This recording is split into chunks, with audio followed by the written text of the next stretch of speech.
Kyper and Bourne on Sportsnet 590 The Fan. Ready to rock and roll the next hour? The Kypreos, Justin Bourne, Sammy McKee, Derek Brandale, Jen Rolnick. Jam-packed once again. Boys, I snuck in 18 holes before today's show, and I'm feeling really good. Anyone who watches on YouTube can tell, right? They're like, they see the attire. They're just like me yesterday, the way I was dressed. They're like, we know. And I had a legendary foursome today. Yeah. Not that my dentist is legendary, Stan Vasilaskos, but he sounds a little Greek. Oh, yeah. Very Greek. Yeah. But Rod Black, of course, legendary sportscaster. Yeah. And Bruce Good from the Good Brothers, legendary musician. We even snuck in a few Gordon Lightfoot stories, which I can't repeat. But the best part of today is my putting was on fire today. You put the reps in. And who took a picture today of you took the picture today, which I loved. It's got Sammy in it taking a full 9-iron swing, which full swing in the office. Now, if people are upstairs in the Rogers office, they're going, okay, that's an HR issue in itself. But then there was me putting on what you bought, like in October. Yeah, it's a crucial part of our show. I'm trying to explain to the guys that I played with today, the reason why my putting's so good is because you spent $69.95 on Amazon. It's the Malcolm Gladwell 10,000 hours theory. You put in enough time, you get better. I don't know.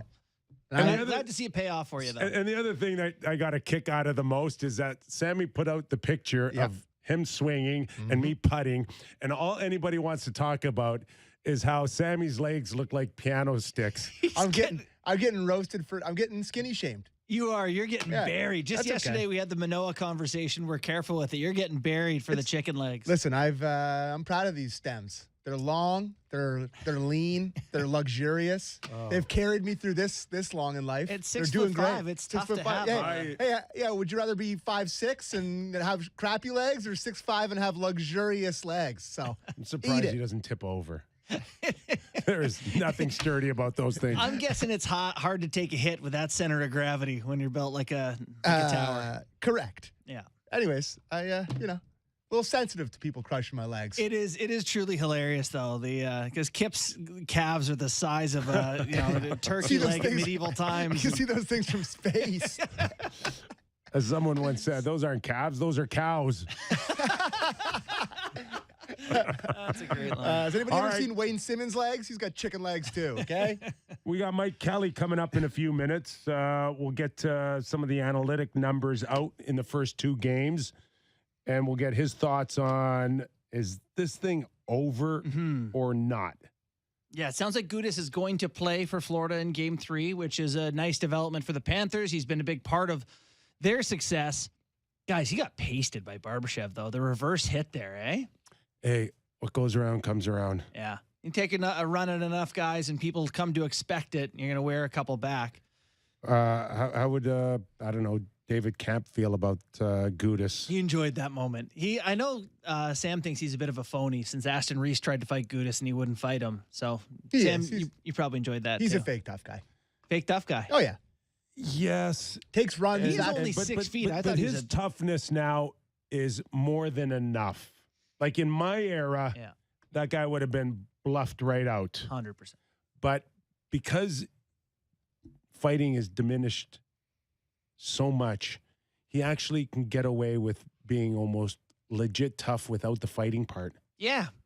If you hit JB like that consistently, I don't think you need the fighting. No, I think the Leafs in 82 games this year had something like 11 fights or something like that. I mean, it might have been 10 or 11 in that range. Yeah.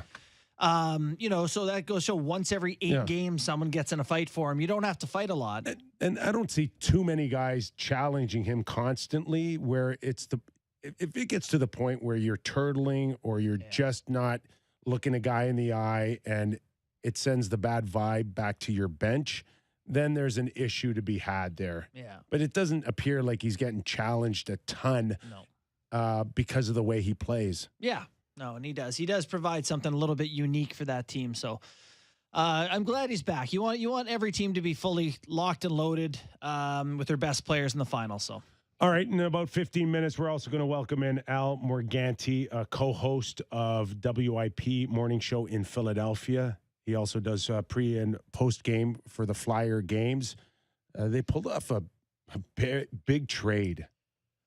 And, the thing that struck me the most hearing about it yesterday was this stuff doesn't happen during a Stanley Cup final. Yeah, and now it does. Was there a time when maybe the league didn't like it, or said you couldn't do it, or it just never seemed to happen? I think in a perfect world they'd rather not. Yeah, but if people need to do business, their drafts a few weeks away. You got to make your moves, and it did come in through the window of a few days off, where it's quiet. Yeah, so certainly they wouldn't have announced it on, I think, a day of a game. Right. All right, let's welcome in Mike Kelly, hockey analyst specializing in analytics with the NHL Network and Sport Logic. Mike, what's going on? It's been a while, man. Yeah, doing well, Kyper. Thank you. Not a lot, just waiting for games. I love the Cup final, as I'm sure every hockey fan does, but you don't get the games every night. So boy, do you do a lot of digging. Are you traveling, or are you doing all your work from remote?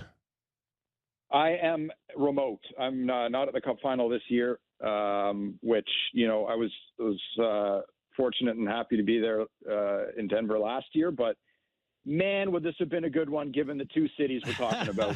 I would have done a pro bono, fellas. Just get me the flights and hotels, and I'll do it for free. Yeah. No, it sounds like people are having a good time in both cities, so that's pretty enviable for sure. Maybe best that I'm not there then. Yeah, you know what? A guy like me, I should probably stay away from those places. Your thoughts on where the series sits right now and the possibility of Florida back in their home barn, rallying and finding a way back into it? It's an uphill battle, that's for sure. Like Vegas completely dominated that last game. And, for me, they got to help themselves, the Panthers, first of all. Like, before you can even look at how do you react to what Vegas is doing to you, you got to help yourself. And the amount of penalties they've taken, times they've put themselves shorthanded, it's way too much. And they're trying to bait Vegas into this thing that's just not working. And they're getting frustrated. So, I look at Bobrovsky and, how much of it's on him. Well, he's been okay. He's obviously not been the superhuman goalie that he was in the last couple rounds, but he's been beat 4 times on screenshots. All right, in 2 games, he was beat 5 times on screenshots in the first 3 rounds. So that's a big uptick. Well, 3 of those screens have been by his own players. So you got to help your goalie. You got to be better defensively in front of him. You got to stay out of the box. And then we're talking about, Vegas and how you can try to counterattack what they're doing. So, Mike, when you stare at the numbers, and you mentioned a few things, including Bobrovsky, and if he plays better and gives up less goals high, we get all that. But was there signs in those first 2 games where you saw the numbers and said, Florida, I don't think can overcome this? You know what? It's a funny thing is that the first game, Florida was right there with them at even strength, and it was tied, 2-2 after the first 2 periods. But at even strength, I mean, it was just the penalties that really killed them, and things got away from them in the third. Just from a numbers standpoint of quality shots, different chance types, Florida's actually producing more off the rush than Vegas is. They're not getting blown out of the water, I guess, to the extent that you would maybe think, given, watching the games and seeing, 3 or more goal differentials in both of them.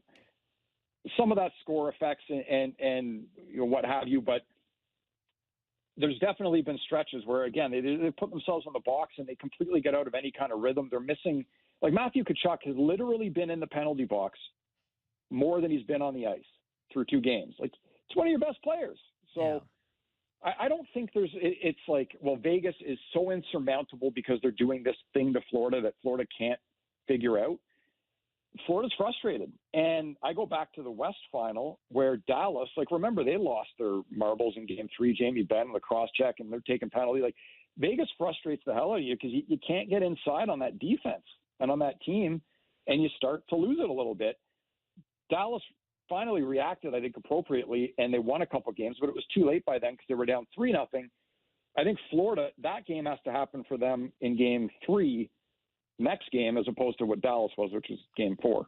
That's a really good point. You can see these teams just push, and, that violent outburst does not seem to be the solution to Vegas. I did want to talk about one violent outburst, though. It was Jack Eichel getting hit by Tkachuk. You're, someone who, Kip mentioned numbers and stuff. We've been having Conn Smythe conversations. That, to me, was a pretty defining moment for Eichel. In terms of just showing a willingness to take a hit, get back into it, and not shy away the next time out. I don't think he's at the top of people's Conn Smythe list at this point. Where does he sit for you? How has he performed versus expectations in the playoffs? Man, he's at the top of my list. He is at the top of your list. Yeah, like Marchessault's right there. The guy's got 12 in his last 12. He's been great. Aiden Hill is making a heck of a case. He's been fantastic too. Look, I'll put it this way. If you had him at the top of your list, I wouldn't disagree with you. But I don't think there's a consensus number one right now. Right. Because, again, it's not just the points. And he leads the team in points, doesn't he? Yeah, he does. A game or two ago anyways. His overall impact in the game has been significant and meaningful. We watched an empty net goal in game 1. He's stripping the guy of the puck. He did that against Connor McDavid for an empty net goal in the Edmonton series. Like, his impact in every zone has stood out, and it's been way better than it's been, with him in the past, where it wasn't bad. It's just he's taken it to another level. So to do that and still score as much as he has, and show up in those big moments like you talked about, I don't know how you couldn't have him right up there. He's been incredible for them. And the funny thing, like, I'm watching that game, and I was actually building a little video package that I was going to tweet out just on how good he is at protecting the puck and using his body to shield guys away and make plays. Like, it's kind of like Draisaitl in a way where he does that. And then he gets blown up. So I'm like, maybe the puck protection angle will wait another game. But yeah, no, he's been awesome. We're talking to Mike Kelly, hockey analyst and an analytic expert with the NHL Network and Sport Logic. You mentioned Aiden Hill, and we are talking about maybe one of the most successful small sample size in Stanley Cup history.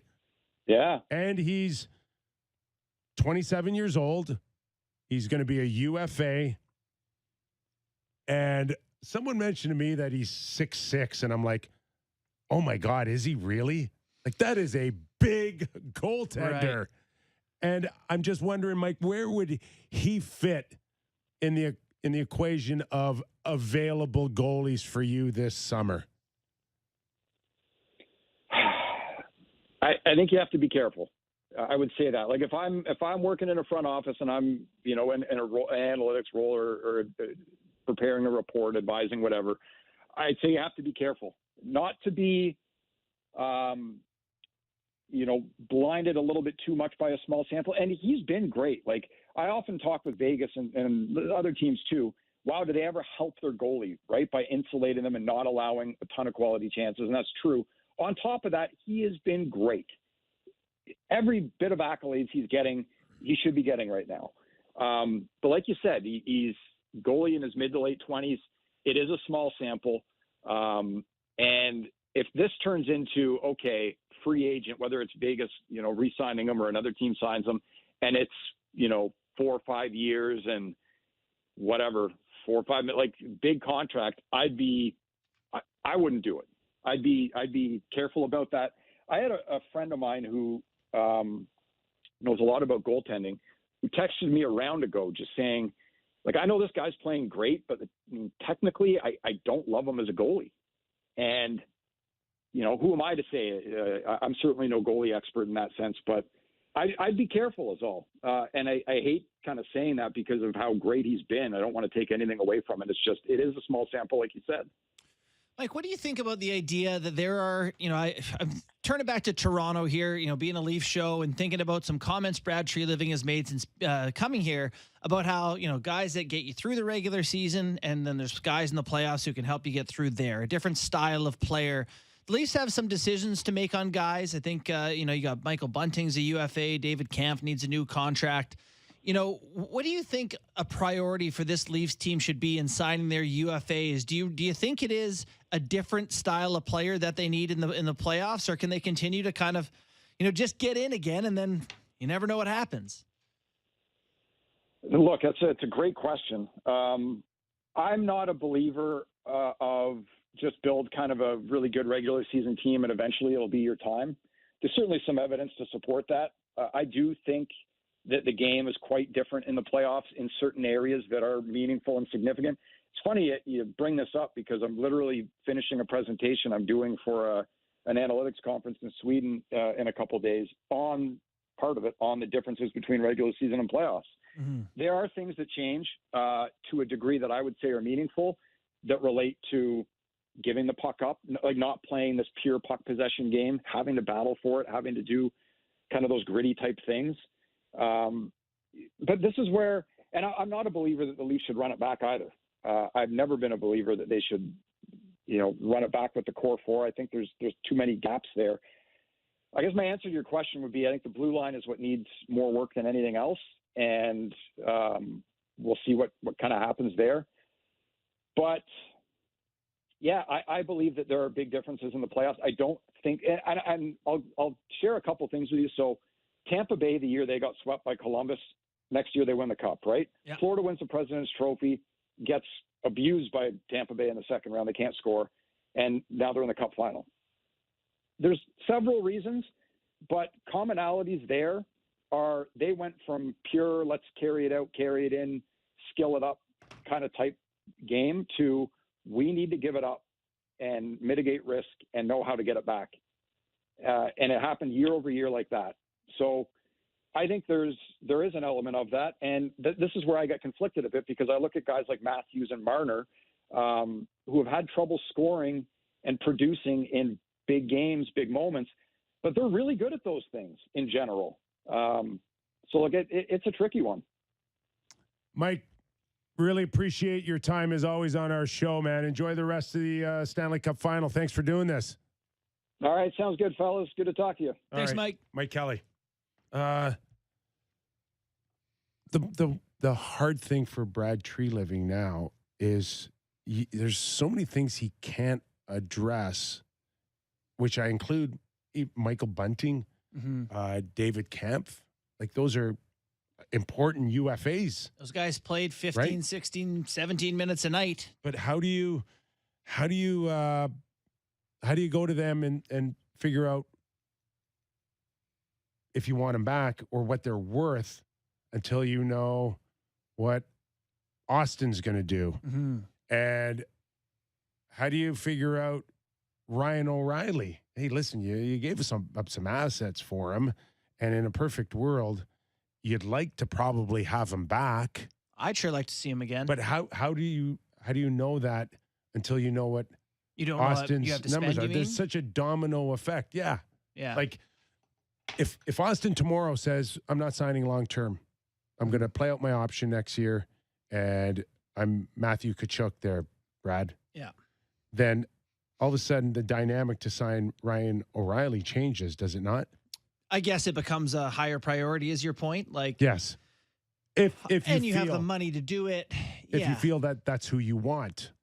But right, that would be the bigger question for me is that what you want to do with the money? Is it, Do you envision a world where Austin signs his deal, which many believe could be a 3-year deal, and feeling like Austin would be locked in a year from now, say it's 13. Yeah. And John's at 11. Yeah.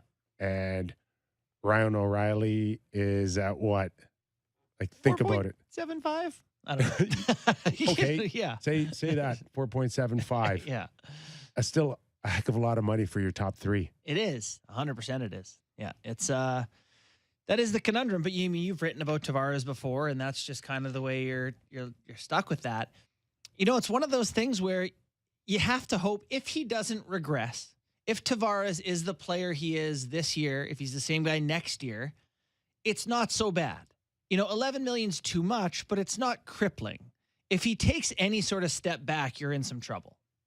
If he's not a meaningful point per game contributor and he's kind of one-dimensional for your team, it's real trouble. So, Sammy, I'm going to bring you back in on this. David Kampf, you want him back? It depends what price. Or are you going to let him walk? Depends what price. Oh, he's at 1.5 and he wants a raise. Yeah, I think you could find another David Kampf. I don't. Not that you can't find another David Kampf, but I really like Kampf. And I think he's an important part of this team because he eats up a lot of the dregs. 2.5 times 4? I'll give him $10 million for 4 years. David Kampf? So no, then. No, are you nuts?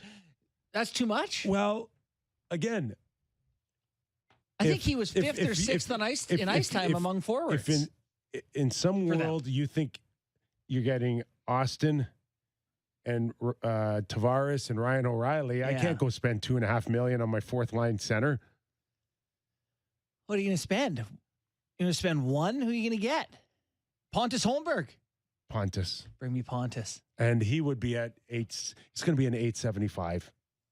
Yeah, okay, you win. JB. Yeah, that's better. And I like Pontus. I don't know what happened there. I don't either. I got questions. I don't get grooming somebody from, say, November, December. Did he play 40 games? And then saying, you know what, we don't have a spot for you. I don't get that. I'm going to make some calls. That was weird. Right? Like, it was really strange that he felt like a guy. He's 24 years old. He scored some goals. Yeah. Okay, we're going to pick up on this conversation. On that. Yeah. But as promised, Al Morganti from WIP Morning Show in Philadelphia. Al, thanks for joining us. We appreciate it because, as I said earlier in our show prior to you coming on, man, we just don't see these type of deals happen during a Stanley Cup final, do we? No, you don't see it, but you used to not to see it in any sport. And NBA, Sixers hire a coach in the middle of all this. It used to be I guess the entire world has lost its politeness. so it's whatever you need to do it right then. And this was it's a curious deal, but it's fascinating to me that inexperienced front office could be involved in this kind of really intricate deal, especially at the Flyers end of it. So it was a hard deal to look at every aspect of it right away. You really had to dig in. And when you think about that, think about how you had to dig in during the machinations of putting it together. So I give all the front offices, but especially here in Philadelphia, a brand new front office with Jones and, of course, Danny Briere running the whole show. Really, I give them a lot of credit for coming up with a really interesting, fascinating, a bit risky, but something that was pretty dynamic for a new crew. Al, was that Provorov deal tied to the kerfuffle during Pride and all that, or was it just Provorov not playing well and costing them a lot of money? Well, ironically, you look at his contract. When you look at defenseman contract, Ristolainen here, it's not that much. But it really didn't have anything to do with the Pride night thing. Mm-hmm. Although that ruffled some feathers in a locker room too. But overall, to be perfectly honest about it, it really didn't cause as much commotion here in Philly as was reported across the two nations here. No, it really wasn't. It was like, yeah, well, and you see what's happened in the aftermath of it. Whatever, nobody wants to get political, but he really didn't come out as the bad guy, so to speak. But the bad element of him was, despite all the minutes that he played, he just never progressed. And I will say, what happened with Provorov is what happened in the Flyers over the last few years. Their player development was a big problem because Sanheim hasn't developed the way people thought. Finally, Frost looks like he's coming along, and that was with Provorov. Like doing the post game so many years, when Provorov was first here, it was like, wow, they've got their number one guy. But he never developed. He never gained a sense of pace in the game, time and score pace. And, I give him full credit. Played hurt, virtually never missed a game, played unbelievable minutes. But mentally, at the end of games, I think he broke down a bit. And I think this past year, he was not a fan of the way the Flyers played. He wanted a faster-paced game, which would be very difficult with the skill level the Flyers have right now, missing Atkinson and Couturier, and the slowness of the game. I think he was frustrated by it. And I'm really curious to see what he does now with that coaching staff he's going to. The way that I think they're going to want to play as a defensive defenseman, he really thinks he's got some offensive spurs. And I'm real curious to see how that's going to pan out. Just to revisit, the Flyers get the Blue Jackets first round pick. They get the Kings second round pick. They get a prospect, Cal Peterson, and a defenseman, Sean Walker. And yeah, they get the goalie. The goalie is going to cost them a lot of money, and that's the risk. But I'm looking at this going, this is Daniel Briere's first trade. He's barely in a chair of a general manager full time without the interim. And Al, I'm sitting there going, home run, Daniel. Yeah. Home run, buddy. Congratulations. And Keith Jones, president, nice job. Yeah, I think so. I really, the multi-levelness of it is really interesting. You have to go down a couple of years here. I mean, right now, you're taking on some money. But in the future, you're getting I guess the bottom line is they're willing to pay for the future.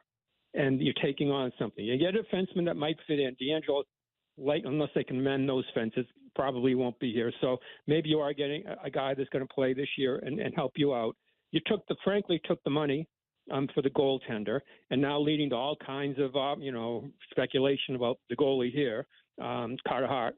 And so, I mean, I really do. I applaud the depth of this deal and finding the absolute correct partners, whomever quarterbacked this whole thing. But I think it had to go through the hub, had to be Philadelphia for willingness to take on, and I guess maybe play a bit of the Arizona rule to come on and to get your future set up. And they're not messing around. And they also have the advantage here, guys. The fan base is more than willing to have this. In fact, happy to have this. The only argument, the only downside to the fan base here is what took you so long. Why didn't the organization do it a year earlier with all the prospects coming in this year's draft?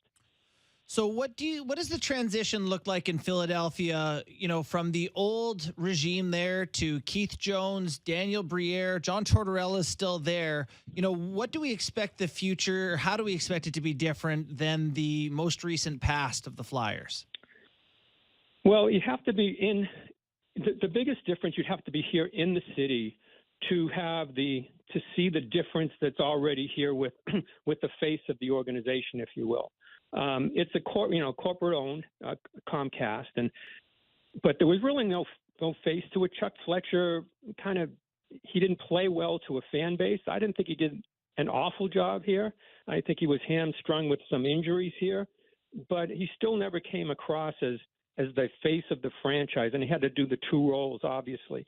Already, I mean, Keith Jones has, been on every station everywhere, and Danny's a likable guy and very open. I mean, who comes on a radio show just taking the chair as GM and says, yeah, we're open to listening to offers for our goaltender. When your goaltender is maybe one of the best in the world, and say, yeah, we're open to that. Now, that's something that's been missing here. And they actually were a big story in Philly to have the presence that the Flyers have had over the last month with the Sixers, as I mentioned, changing a coach, and the Eagles obviously being the hottest team in the city, and the Phillies going through their troubles, and the Flyers became a big story again, and that had been missing. What had been missing in Philly, they just sort of disappeared, and already their likability is far, far superior. And that's in the city. More important than that, hockey-wise, I think this trade shows you these guys know, they have a plan. They think they have a way to execute it, and it's not going to be one step backward, then try to do two forward. They're going to go step by step.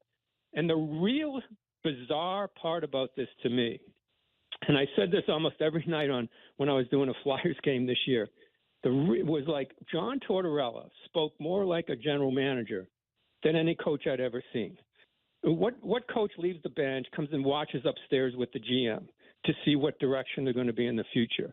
This really is one of the first times I've seen that. And, with Tortorella, you're not dealing with somebody that's oftentimes the easiest to get along with at times and agree with. But in this case here, he talked more after games at times like a GM than a coach, because he's so vested in this and coming in and with Danny from the beginning, and obviously Jonesy.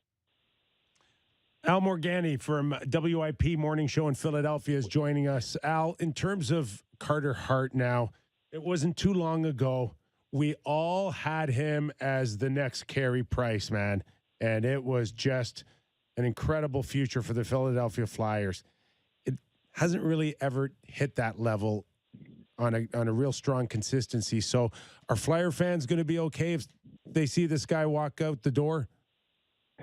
I think they will, and I don't think they should be as much as they probably will be because of the rebuild. I think a lot of the storyline now is, well, what good is having a goaltender this good if the team's not going to contend? Well, in my opinion, he's still very young, and I think underrated. When I watch it, every game, do the post, do the, between periods, and it's like, I don't think he got credit for how good he was this year. He had a setback year where he kind of, the Flyers was such a mess in front of him, and he kind of, he went squirrel a couple of nights because it was such a mess in front of him. But this past year, he's really settled down, and I think had a far better year. When you really looked at the games and look at what he was doing. And I don't get the sense from him that he wants out in any way. I talked to him a lot. He seems very content here. And goalies get a lot as free agents, but trades, I think rarely do you get value. And, there's that addendum with him with the whole situation with that, I guess it was the 18 junior team. Who knows what's to come of that? Everybody's got a cloud over their head over that. So I think they'd be accepting of it, and I don't think they should be that accepting of it because I think he's that good. Well, interesting times away from a Stanley Cup final this time of year. Al, really appreciate your time. Thanks for joining us. No worries. Thanks a lot, guys. Thanks so much. That's Al Morganti from the Morning Show in Philadelphia.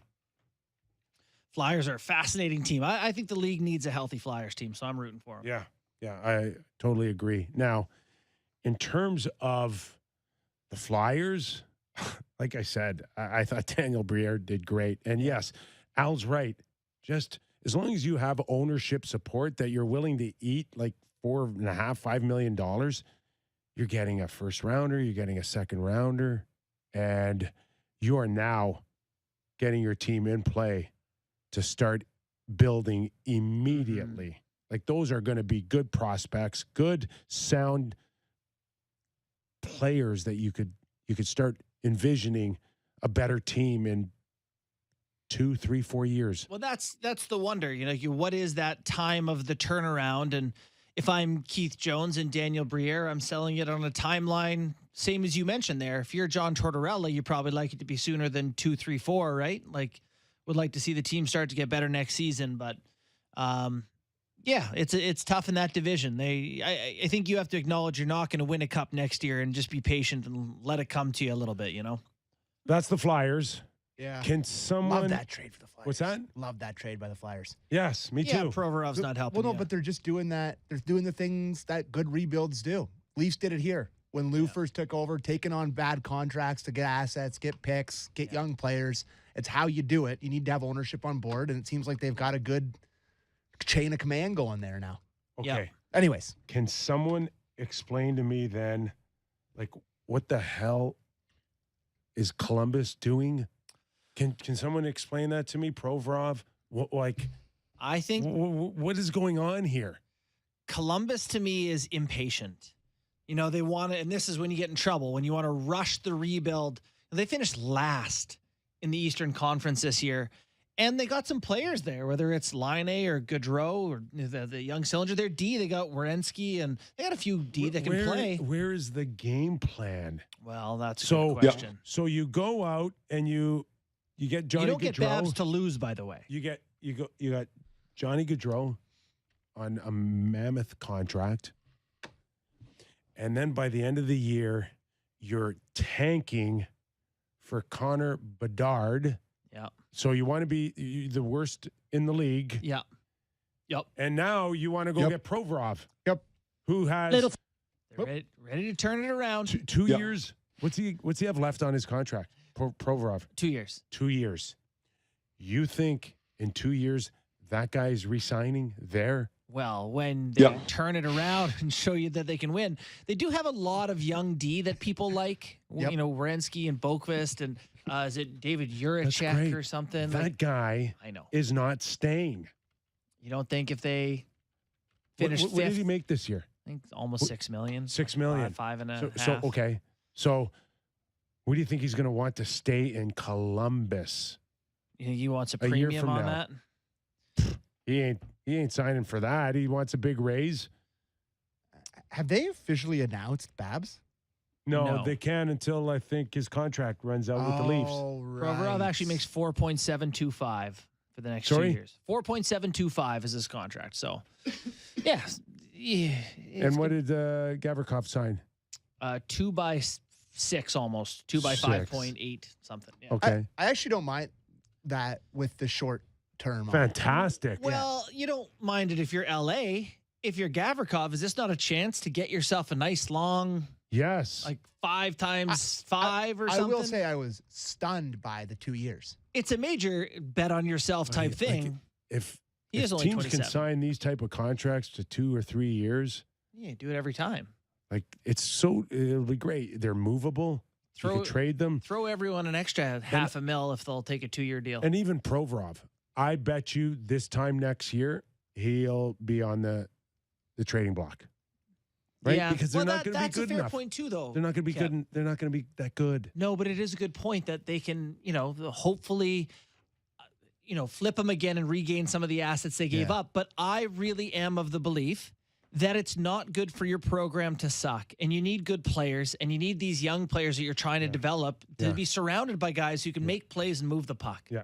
Just note, though, I think what you said on Provorov's contract is because Philly's eating 30% of it. Yeah, they are eating money on it. They are eating money on it. 30%. But his total that he gets, I believe, is 4.7. No, I think it's higher than that. Is it? Yeah, I don't think that includes the 30%.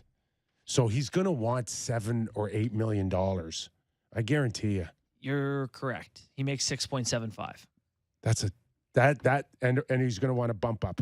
Now, if you're Columbus, you 6.75 for a guy who hasn't produced? Yes. No chance. Yes. I'm sorry, where is he from?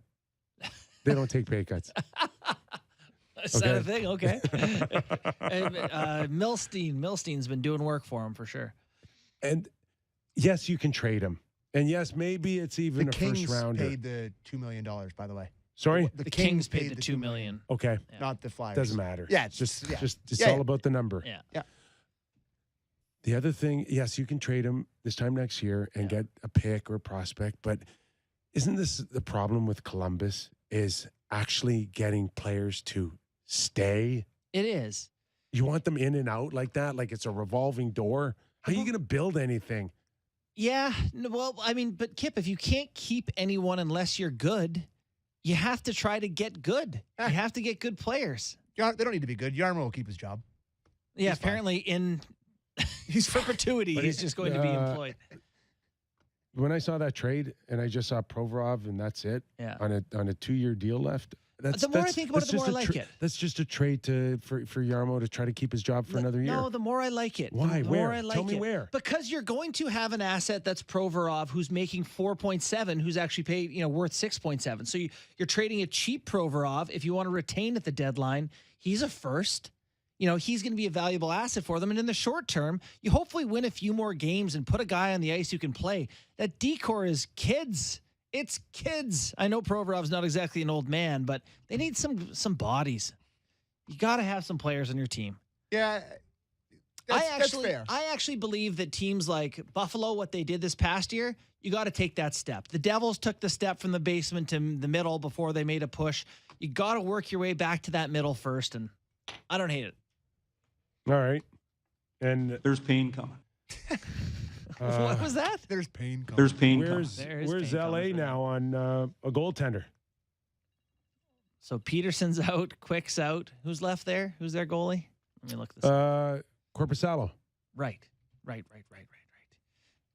Is he still under contract? No, he's available. He's UFA, is he not? Yes. So Corpusalo is UFA and Phoenix Copley makes 1.5 next year. So Copley, they're under pressure next year to win, aren't they? And take another step. Only problem is no one knows who's a good goalie. That's a bit of a limitation. So Copley was Copley was a .903 save percentage, but who do you give the money to? When Aiden Hill and Alex Lyon just played in the Cup final. Do you want to go pay? So I guess the big name out there is Hellebuck, right? And actually, you know what? We should have talked about this before. In terms of the Leafs and remaking a core and a team and whatever, that the Winnipeg Jets, Frank Saravelli had a 60% chance that Wheeler, Scheifele, Dubois, and Hellebuck are all traded by next season. God. Now, Jason Greger has disagreed. We've talked about this, Kipper, since literally last year. I said a year and a half ago, Winnipeg will blow up. Right. And so it's happening. Hellebuck's the name out there. Is a team like LA then going to want Hellebuck? Is that a team? There's a number of teams you feel like, okay, they're going to go all in for a goalie here. So he's UFA after next year. Hellebuck is, yeah. And Hellebuck is eligible to re-sign July 1st. And he might be the next $10 million goalie. I thought those days were over. Carey Price and Bobrovsky took their teams to the Cup final with their $10 million deals. Maybe they validated the contracts. I don't know. Cap's going up.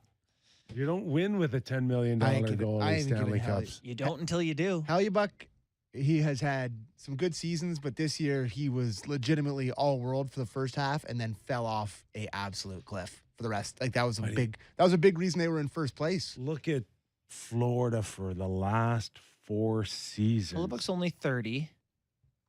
Sorry, go ahead. I was just saying, that thing was drowning the Florida Panthers until it wasn't. For 6 weeks. Hellebuck's last 4 seasons are 920, 910, 916, 922. He's got a 913, 924. He is as good a goalie. You can count on getting one of the league's best goalies. Or you could, but what's he going to want for a term? If I'm him, term. Leafs got Ottinger, though, so they're fine. They do. The Woltinger, Ottenwold. 8. I'd be comfortable at 8, not 10. How many years are you going to give him 8 for? Well, he's 5? Going to want 8 times 8. I know he is. I don't want to give anyone a contract until they're 38. He's 30. He's 30. 3 times 8 for Hellebuck is a horrifying contract. Well, it's just the term. You would just. Yeah, you can't. That would keep you up at night. I can't pay you that much money at 38. You're a goalie. Your hips could explode tomorrow. We need to go to break. Yeah, let's go. Bye-bye. Okay, we'll go to a break and then playoff picks after with Sammy. More real Kyper and Bourne. Give us a rating and review if you get a chance. A thumbs up on our YouTube channel. We're glad you're all aboard. Back after these words.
real Kyper and Bourne on Sportsnet 590 The Fan.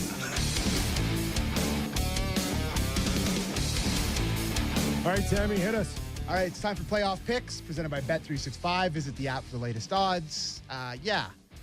Kind of, slowing down a little bit here with the hockey. They're taking a week off between games. Your mic is off, Justin Bourne. But I'm looking ahead to tomorrow. Same game parlay, which I love doing. And I think Vegas is going to continue to roll here. Mm-hmm. This has got broom material written all over it to me. Okay. Vegas minus 1.5, so they have to win by 2.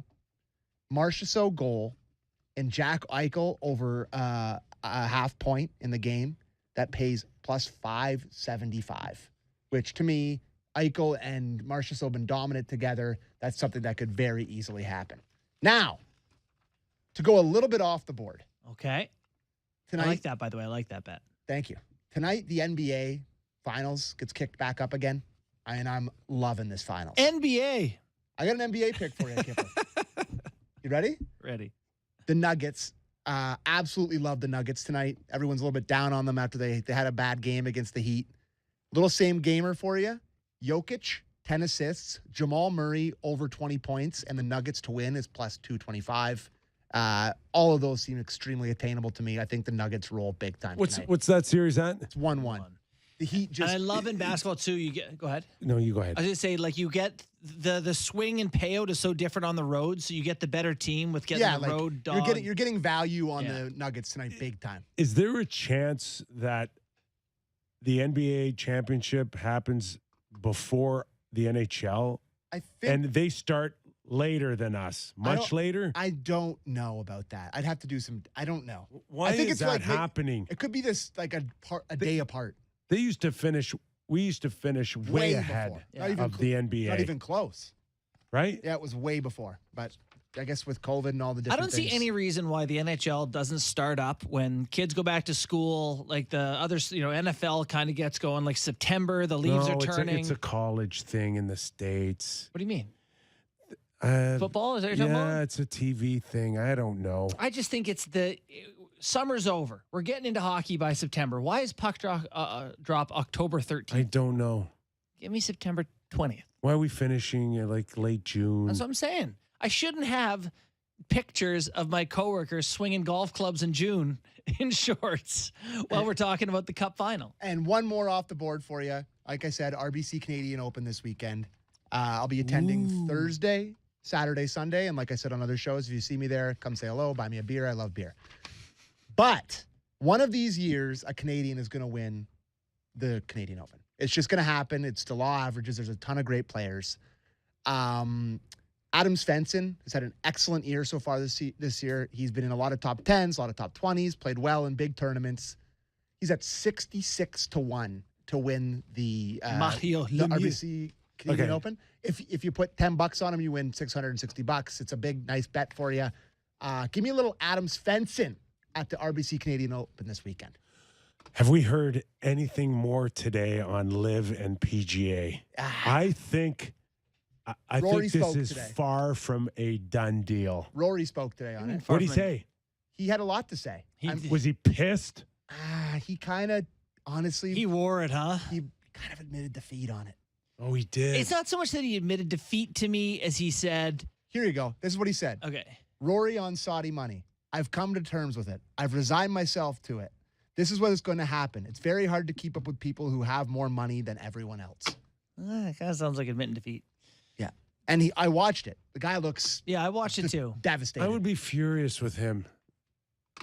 I mean, if I was him, I'd be furious with like that Commissioner Monahan. He did say that we need to have some conversations because they talked about players getting compensated for not going to live. That's not happening.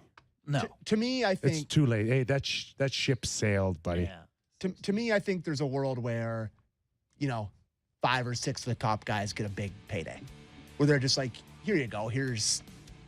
it's just so rare for companies to give my bad money, but this, if anyone would, it's this PIF. Rory there's just no way of recovering that. You took so many bullets for your PGA group, Yeah. and they bailed on you. I can't. This They Jay hung Monahan you out to dry. If Jay Monahan keeps his job, No, it not would a be chance. stunning. Not a chance. And Rory has every reason to say, "Hey, listen, I can move forward, but I never Oh, want to that see guy. your face ever again." And that was Playoff Picks presented by Bet365. Visit the app for the latest odds. I will not. Was it? I will That was a not great see you. segue. I will not see you tomorrow. I am at the Canadian Open. So enjoy yourselves, fellas. All right, just like that. Al Morganti, thank you for coming on the show, and Mike Kelly. We are back again tomorrow, AJB. Let's do it. Me and you, baby. All right, man. Real Kyper and Bourne. Thanks for joining us.